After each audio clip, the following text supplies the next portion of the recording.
Bonjour, c'est Jules Lavie pour Code Source, le podcast d'actualité du Parisien. La reine Elisabeth II a prononcé 2 discours depuis le début de l'épidémie. C'est exceptionnel, elle en a livré 6 au total en près de 70 ans de règne. Après avoir traversé des périodes de disgrâce, à 94 ans, elle est au sommet de sa popularité. Code Source raconte aujourd'hui comment Elisabeth II a conquis le cœur des Britanniques avec Charles de Saint-Sauveur, journaliste au service politique et en charge des pages histoire au Parisien.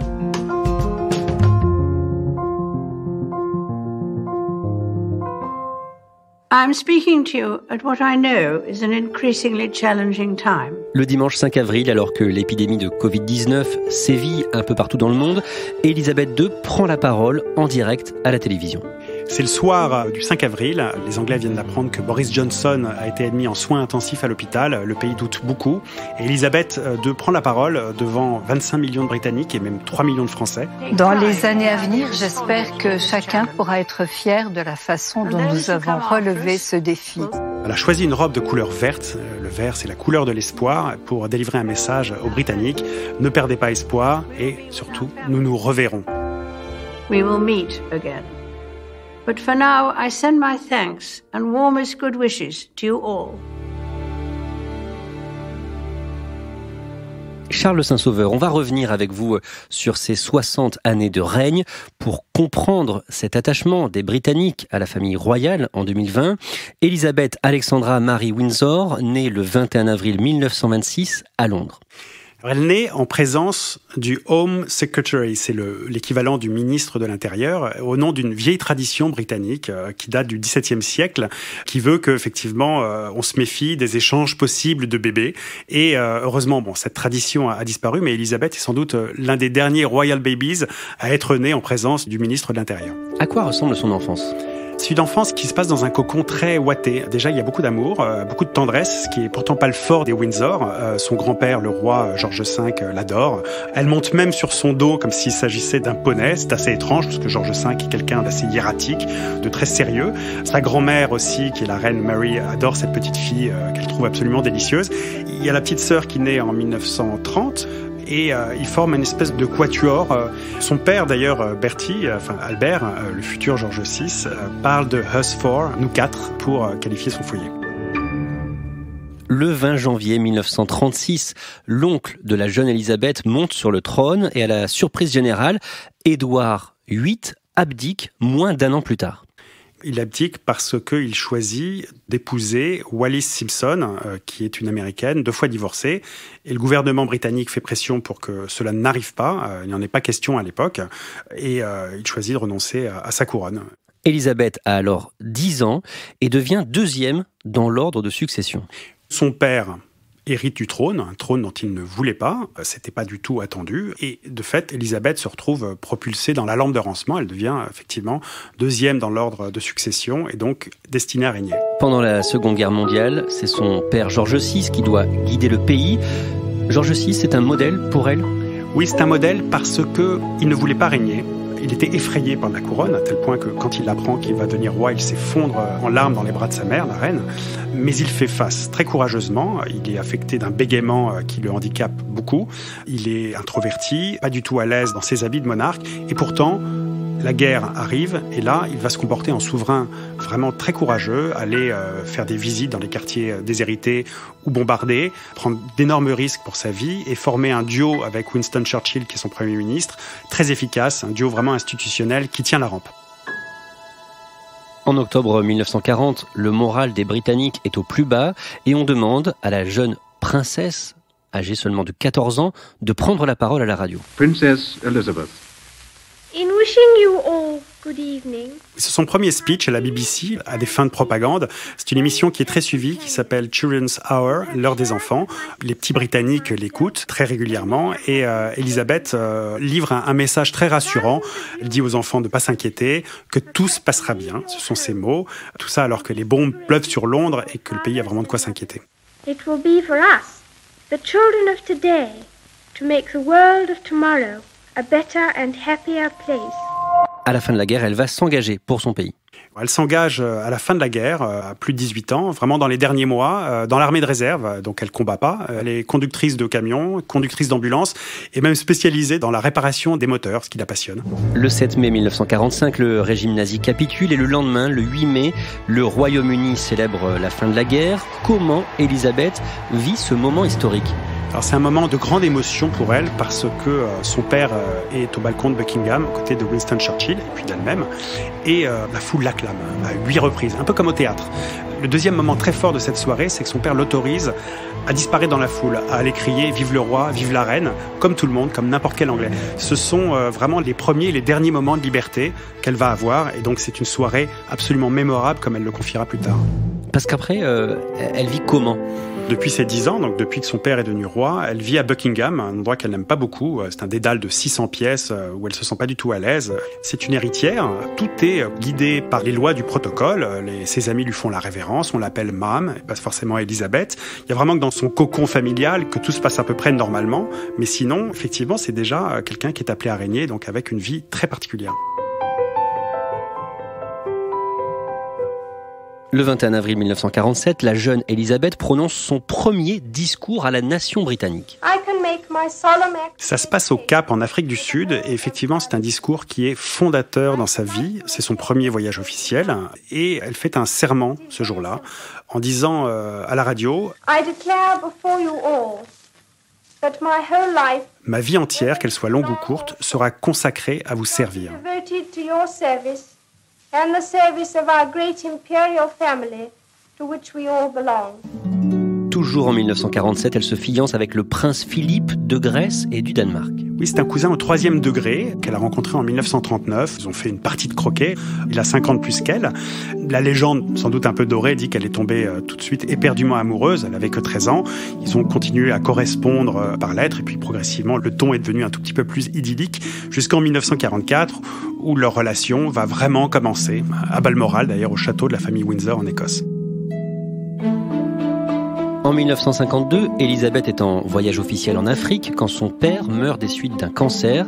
Elle va devenir reine alors qu'elle n'a que 25 ans. Elle est très jeune. La couronne lui tombe dessus assez brutalement. Son père était effectivement malade depuis quelques années, mais personne ne s'attendait à ce qu'il disparaisse aussi vite. D'ailleurs, elle l'apprend alors qu'elle vient de démarrer une tournée très longue dans le Commonwealth. Elle est au Kenya et elle doit rentrer précipitamment à Londres. C'est la vie dont elle rêvait ? C'est pas du tout la vie dont elle rêvait, comme son père d'ailleurs, qui ne voulait pas être roi. Elle a intégré très vite qu'elle allait devenir reine, mais son tempérament ne la prédispose pas vraiment à devenir une reine. Ce qu'elle aime, elle, c'est être à la campagne, entourée de ses chiens et de ses chevaux. D'ailleurs, elle aurait rêvé d'avoir une carrière dans le monde hippique ou dans le monde équestre. Plus d'un an après la mort de son père, le 2 juin 1953, elle est couronnée reine d'Angleterre. À 27 ans, cérémonie diffusée à travers la planète à la télévision. Oui, c'est un événement qui est diffusé en direct, en mondiovision, c'est-à-dire sur tous les continents. 300 millions de personnes regardent Elisabeth se faire sacrer ce jour-là, alors qu'elle est reine sous les yeux du monde. Ça ne va jamais cesser. When she appears to join her procession, the service of coronation has ended. Dans les premières années de son règne, elle va avoir un mentor, Winston Churchill. Winston Churchill revient au pouvoir en octobre 51. Elisabeth est propulsée sur le trône en février 1952. C'est un drôle d'attelage. D'ailleurs, Winston Churchill considère au départ que c'est une enfant. Il la connaît pas vraiment. Il a beaucoup aimé son père, mais sa fille ne la connaît pas. Et pourtant, ce duo va très bien marcher, ce duo institutionnel. Lui, le mentor, le père de substitution, elle, très désireuse d'apprendre.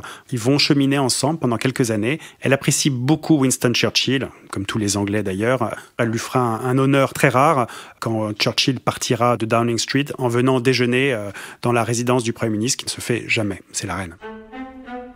Tout au long de son règne, elle va connaître 14 premiers ministres au total. Elle ne prend jamais parti ?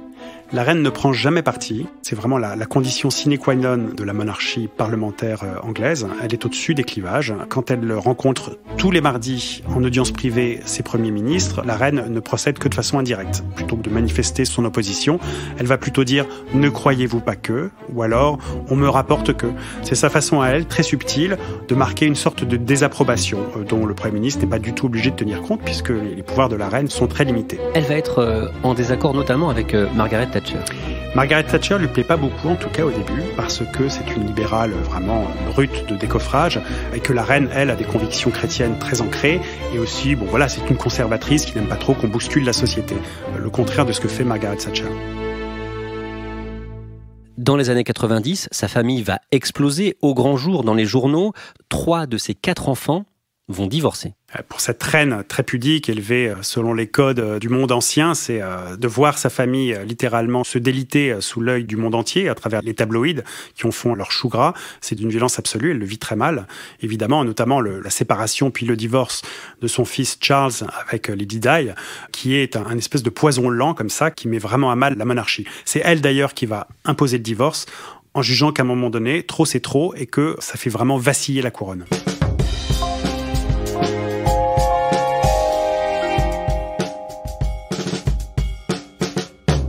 Le 31 août 1997, Lady Di, la mère de ses petits-fils William et Harry, meurt dans un accident de voiture à Paris. Elle meurt sous le pont de l'Alma, après avoir été poursuivie par des photographes. Elle sortait du Ritz, la voiture allait beaucoup trop vite, s'écrase sur un pilier dans le tunnel sous le pont de l'Alma. Elle meurt dans la nuit du 30 au 31 août 1997, à côté de son compagnon, Dodi Al-Fayed.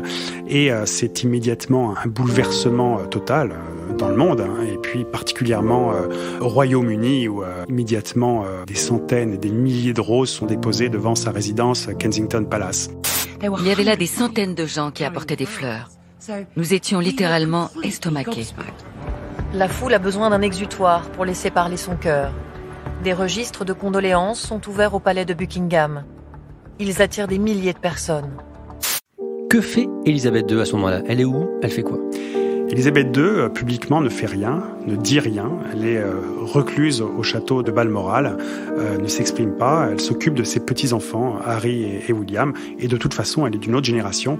Never explain, never complain, selon la tradition de son arrière-grand-mère, la reine Victoria. Ne pas se justifier, ne pas s'expliquer. Elle garde sa douleur pour elle. Et elle s'occupe de ses petits-enfants, William et Harry. C'est mal perçu par les Britanniques? C'est très mal perçu par les Britanniques. La reine passe pour froide, distante. Ils se demandent à quoi elle sert, si elle n'est pas capable d'exprimer un petit peu de compassion, non seulement pour son ex-belle-fille, mais aussi pour la princesse des cœurs, celle que les Anglais adorent. Ils ne comprennent pas son silence, qu'ils assimilent à de la froideur.